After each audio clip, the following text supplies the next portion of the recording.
Losing a job is one of the most stressful things you can go through, right? But securing your financial stability in Nebraska is entirely within your control if you know exactly what to do.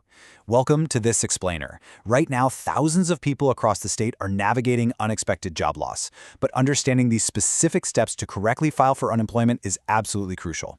Doing it right the first time means the difference between peace of mind and weeks of really frustrating delays. We're going to make sure you get it right.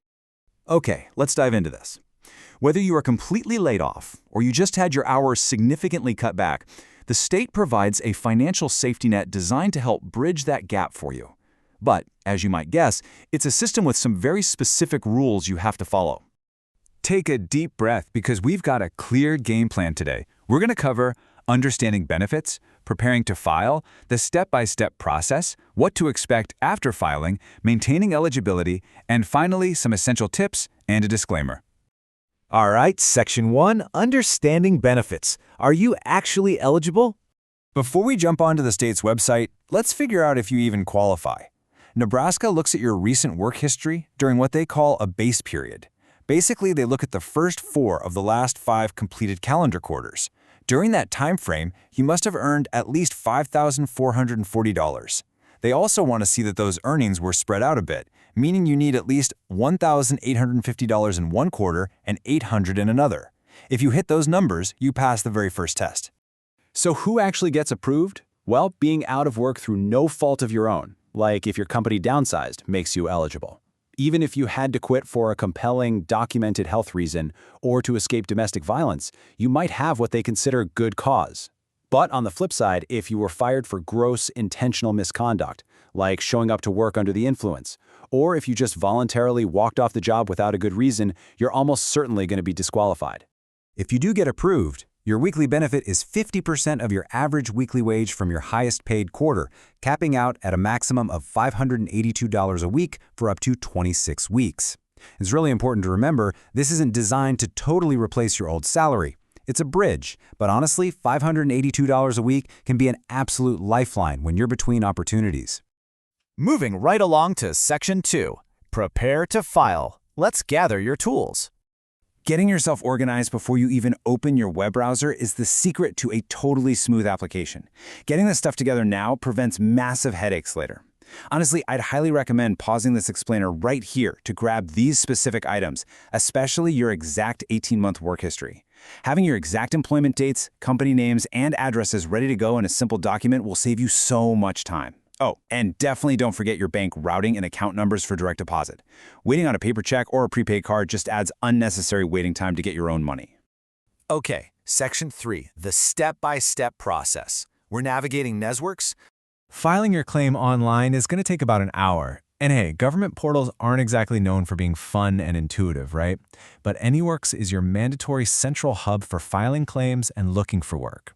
Getting your profile set up is step 1. So you'll head over to anyworks.nebraska.gov, look for that yellow Sign In/Register button up at the top right, and pick Option 3, which is Register as an Individual. That's where you'll create your user ID and password. Once you agree to the privacy stuff, you're going to choose Comprehensive Registration and tell the system you want to file an initial claim. It'll walk you through a bunch of prompts. Remember that 18 months of employment history we gathered earlier? This is exactly where you'll plug that in, along with your demographic info. Take your time here. Seriously, rushing and making a silly typo on your social security number or past wages is the #1 reason claims get delayed. Now, pay super close attention to this next part. Unless you happen to have a rock-solid confirmed return-to-work date within 16 weeks, skipping the online resume step will literally pause your benefits. This is a massive trap that catches so many people off guard. When the system asks, you have to either build a resume right there inside NEWorks or upload one you already have. And most importantly, you absolutely must set the resume status to online so employers can actually search for it. If it's hidden, your application gets flagged. Section 4, What to Expect After Filing. Let's manage those expectations. Hitting submit is only half the battle. We need to set some realistic expectations right now so you aren't stressing out checking your bank account every 5 minutes. This timeline is crucial. Nebraska law requires a mandatory unpaid waiting week before your benefits can even begin. On top of that, overall processing usually takes about 21 to 28 days, so you are not going to see a deposit a few days after you apply. The state needs about 3 to 4 weeks to verify your past wages and confirm the exact reason you left your job before they mail you an official decision. Because of that delay, do not wait to file. The state does not backdate your benefits to the day you were let go. The clock only starts the week you hit submit. If you wait 3 weeks after losing your job to file your initial claim, you have literally thrown away 3 weeks of potential benefits. The very same week you become unemployed or your hours get reduced, get onto networks and file.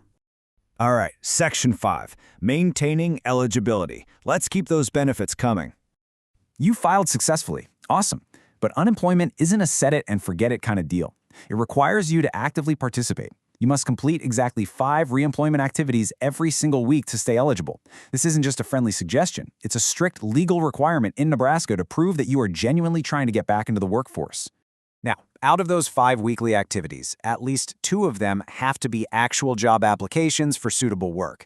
For the other 3, you've got some flexibility. You could attend a resume writing class, hit up a job fair, or even just do documented internet job searches. And definitely keep a detailed online log of everything. If the Department of Labor audits your file and you can't prove you did exactly 5 activities, including those 2 applications, you'll have to pay back the benefits you received. Here's a massive tip. If you don't file your weekly claim, even during that 21 to 28-day waiting period, you will not get paid for those weeks once you finally get approved. I literally cannot stress this enough. Every single Sunday, log into networks and answer those weekly certification questions. Yes, you're looking for work. Yes, you're able to work. You have to do this while you're waiting for that approval letter, or even if you're fighting an appeal. And finally, Section 6, final tips and our disclaimer. We've covered the main blueprint, so let's wrap this up with a few more resources. What if you get a denial letter? Don't panic, especially if your former employer decides to contest the claim. But you do need to move fast. You have a strict 20-day window to request a telephone hearing to appeal it. You can submit that written appeal online, by mail, or by fax.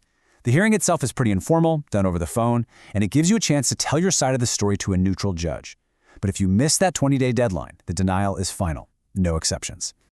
Just a quick reminder, this explainer is strictly educational. Always consult the Nebraska Department of Labor's official resources for personalized legal or financial advice. Rules update, and everyone's job situation is a little different.